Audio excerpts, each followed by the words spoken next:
Joining us tonight is Harmeet Dhillon, Vice President of the Republican National Lawyers Association, RNC Committeewoman for California, member of the 2020 Trump Advisory Council. And Harmeet, great to see you. And thanks, Lou. You've been over at the White House, and let me start with what's the mood there? Are they ready to fight, or give us a sense of what's going on? Sure. Well, the president was in a great mood today at the White House.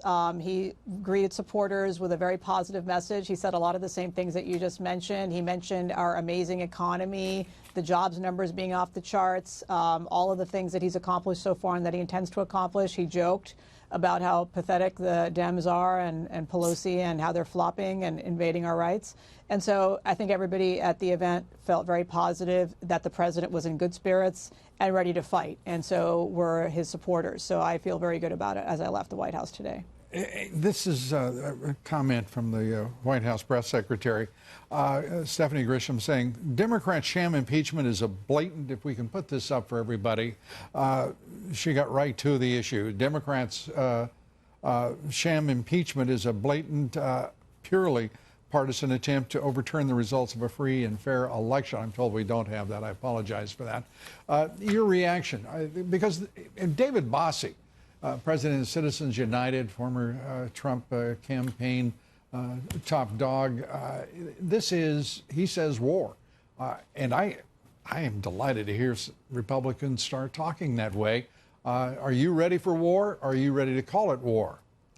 I am ready for war, Lou. I spent my day here in D.C. on Capitol Hill having meetings with members, with staff, and with the RNC, and talking about some of the legal issues that we need to pursue. And I'm happy to report that the RNC is ready and has already been fighting hard on impeachment and will continue to do so. I'd love to see some more members of Congress engage in the fight, like Devin Nunes, like a few others have. They need some backup, and I think that's a little bit overdue. But this is a fight for the future of our country, not just for the party and not just for this president. And so there is no time like now. In the words of the Godfather, it's time to go to the mattresses. This is war.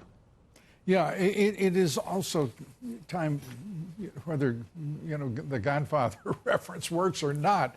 It is really time for the Republican Party to act like they've got some kind of pulse and actually care about something that is bigger than all of us, and that is this nation and future generations. And it is really troubling to see how long this president had to fight by himself effectively in that White House. But now the Republicans in the House have finally shown that they can stand with this president, and it's making all the difference in the world. Now, whether or not the so-called rhinos, I mean, I don't know what's going to happen with Mitt Romney, Susan Collins, Lisa Murkowski. I don't even know what Lindsey Graham is thinking from one day to the next. What those people in the Senate are going to do, and whether they will go to war.